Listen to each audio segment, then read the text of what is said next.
Hey, welcome back to Why You Do This and Don't Realize It. Today, we're getting into something we all know really well. That voice inside your head. The inner critic. We all have one. But here's the thing.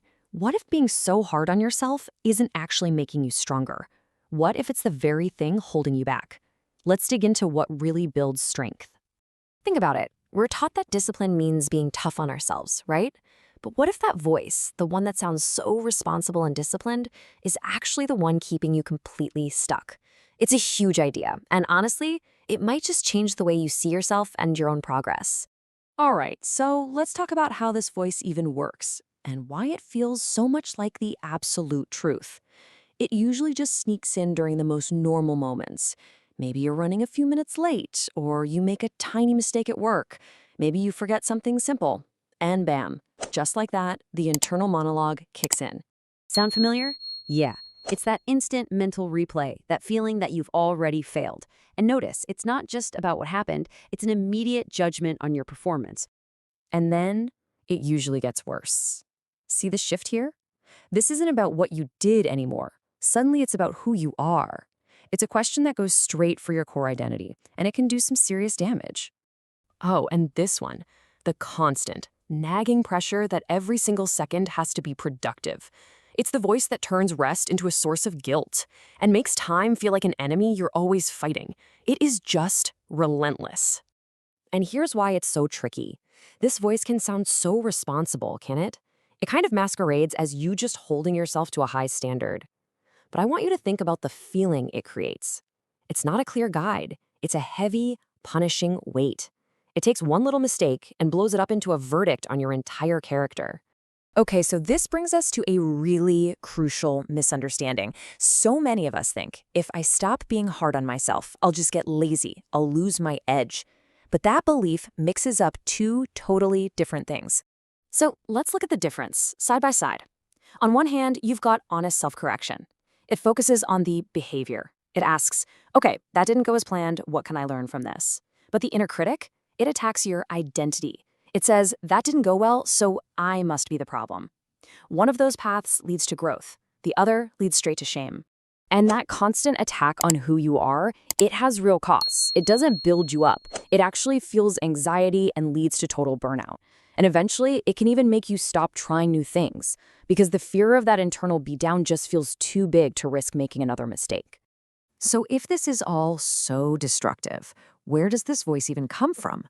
We tend to think it's just part of having high standards, but the roots, they often go much, much deeper than that. For a lot of us, this pattern was set a long time ago. It might have been a way to get by in an environment where mistakes felt really dangerous, or where being the best was the only way to get love or approval. That voice at one point probably felt like it was protecting you, a tool to keep you safe and acceptable. But now it follows you everywhere. And this is what that feels like. Even when you succeed, that critic just moves the goalposts, right? You're always lugging around this internal pressure that never, ever lets you feel like you finally made it. You might look incredibly successful to everyone else, but you're carrying this heavy, invisible weight. So what do we do about it? Well, the goal here isn't to just throw your standards out the window. Not at all. It's to learn how to be accountable to yourself without being cruel to yourself. So let's look at a really practical way to start changing this whole pattern. The whole thing starts with this simple 3-step practice. First, you just notice. You start to hear the difference between useful accountability and that voice that's just plain cruel. Second, you question it. Ask yourself honestly, is this thought actually helping me move forward, or is it just making me feel awful? And third, you actively replace that harsh judgment with something that's more truthful and specific. Now, this isn't about, fake positivity. It's about being more accurate. So instead of, I'm terrible at this, maybe you could say, this is really hard for me right now. Instead of, I always mess things up, you could try, I made a mistake here and I can figure out how to fix it. See how that small shift changes everything? It gives your brain the space it needs to actually solve the problem. And when you start practicing this, it leads to this really profound shift in your perspective. It actually challenges our whole idea of what it even means to have a strong mind. So let's redefine self-compassion for a second. It's not about being weak. It's not an excuse to let yourself off the hook.